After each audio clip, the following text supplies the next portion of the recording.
विद्यार्थियों, आज हम देखते हैं चैप्टर नंबर 4 का विद्युत धारा। विद्युत धारा हम समझेंगे कि विद्युत धारा होता क्या है।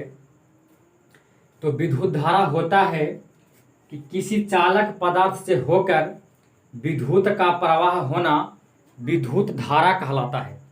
विद्युत धारा दो प्रकार का होता है, एक होता है एसी और दूसरा होता है डीसी। एसी का मतलब होता है अल्टरनेट करंट और डीसी का मतलब होता है डायरेक्ट करंट, है ना। अल्टरनेट करंट का मतलब होता है परावर्तित धारा और डीसी का मतलब होता है दृष्ट धारा, ठीक है ना। तो विद्युत धारा का मतलब हम समझेंगे, विद्युत धारा किसको कहा जाता है। तो विद्युत धारा जो होता है किसी चालक पदार्थ से एक सिरा से दूसरी सिरा की ओर धारा के प्रवाह होना विद्युत धारा कहलाता है। यानी चालक पदार्थ से विद्युत धारा प्रवाह होना विद्युत धारा कहलाता है। जैसे एल्युमिनियम, लोहा, कॉपर, ये सारे जो धातुएं होते हैं उससे विद्युत धारा प्रवाहित हो जाते हैं, करंट प्रवाहित हो जाते हैं। देखिए विद्युत का सुचालक समझेंगे। विद्युत का सुचालक पदार्थ, विद्युत का सुचालक पदार्थ। तो देखिए विद्युत का सुचालक पदार्थ जो होता है इसको से यह समझा जाएगा कि जो आवेश जो है, विद्युत धारा जो है जिससे एक ओर से दूसरी ओर प्रवाहित कर जाए।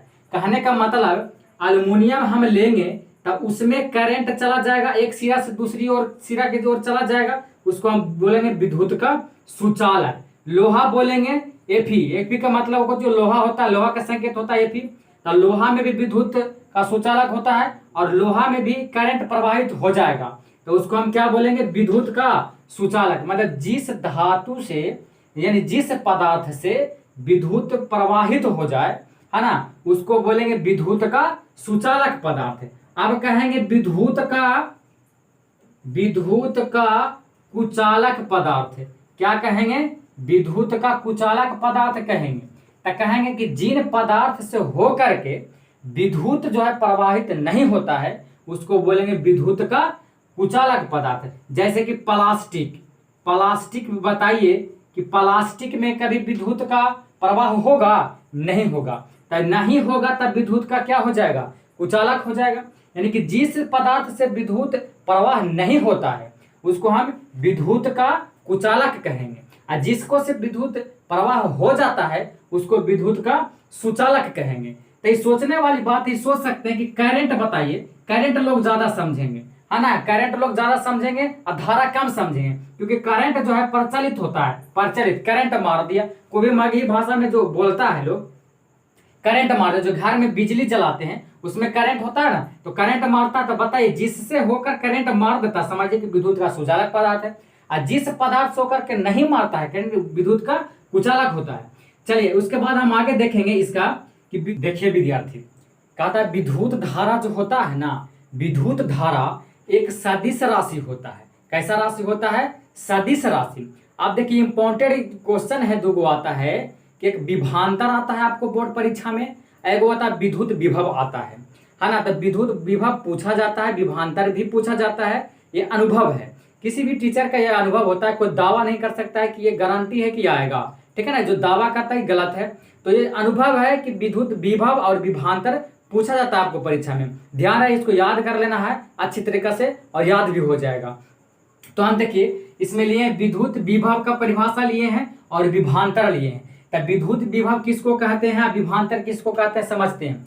तो देखिए विद्युत विभव जो है कहता है कि कोई पदार्थ क्या कर रहा है, कोई पदार्थ नहीं, एकांत धनावेश को, है ना, एकांत धनावेश को अनंत से किसी बिंदु तक लाने में किए गए कार्य को विद्युत विभव कहते हैं। अब विद्युत विभव का एसआई मात्रक वोल्ट होता है और इसको भी द्वारा सूचित किया जाता है, ठीक है ना। फिर से एक बार परिभाषा कहता है विद्युत विभव में एकांत धनावेश को, है ना, कि अनंत से किसी बिंदु तक लाने में किए गए कार्य को विद्युत विभव कहते हैं। इसका एसआई मात्रक वोल्ट होता है और इसको हम भी से सूचित करते हैं। तो देखिए उम्मीद करते हैं समझ में आ गया होगा, है ना। देखिए समझने का एक धारा अनंत से कहना मतलब किसको कोई मैंने कहाँ से आ रहा है, किसका कोई आता पता नहीं है। अनंत से किसी बिंदु तक ला रहा है और उसको हम क्या कहेंगे, विद्युत विभव कहेंगे। चलिए अगला देखते हैं विभवांतर। विभवांतर क्या कहता है कि एकांक धनावेश को, है ना, दूसरे बिंदु तक लाने में, कह रहा है कि एकांक धनावेश को एक बिंदु से दूसरे बिंदु तक लाने में किया गया कार्य को विभवांतर कहा जाता है। फिर से एकांक आवेश को एक बिंदु से दूसरे बिंदु तक लाने में किया गया कार्य को विभवांतर कहते हैं। और इसका एसआई मात्रक क्या होता है, वोल्ट ही होता है ना। इसका एसआई मात्रक वोल्ट होता है, ऐसे भी द्वारा सूचित करते हैं। अब इसमें V बराबर क्या होता है, तो V बराबर होता है आपको W बटा Q। कहने का मतलब कार्य बटा आवेश।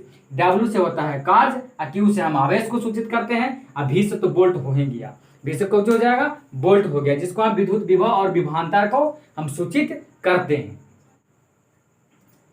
कि विद्युत धारा में तो करंट का होना तो आवश्यक है, तो इसमें बैटरी तो होना आवश्यक ही होगा। बैटरी रहेगा तभी तो करंट आता, बैटरी से भी तो करंट होता है ना। तो देखिए इसमें क्या होता है कि कार्य का एसआई मात्रक क्या होता है, कार्य का एसआई मात्रक जूल होता है, आवेश का एसआई मात्रक कूलम होता है। ऑब्जेक्टिव में कभी पूछा जाएगा, ठीक है। तो देखिए बैटरी क्या है, इसको हम समझते हैं। कहता है बैटरी वैसा युक्ति है जो अपने अंदर हो रहे रासायनिक अभिक्रिया, है ना, द्वारा दोनों इलेक्ट्रॉनों के बीच विभवांतर को बनाए रखते हैं, है ना। कहने का मतलब कि जो ध्यान आवेश जो है एक ऋण आवेश है, दोनों को बीच का विभवांतर को जो होता है बनाए रखता है, उसको हम क्या बोलेंगे, बैटरी बोलेंगे। फिर से एक बार, बैटरी वैसा युक्ति है जो अपने अंदर हो रहे रासायनिक अभिक्रिया को, है ना, दोनों इलेक्ट्रॉनों के बीच विभवांतर बनाए रखती है। जैसे एक होता है ध्यान आवेश, एक होता है ऋण आवेश, है ना। तो ये दोनों आवेशों के बीच क्या होता है, विभवांतर बनाए रखते हैं, उसको हम क्या बोलेंगे, बैटरी।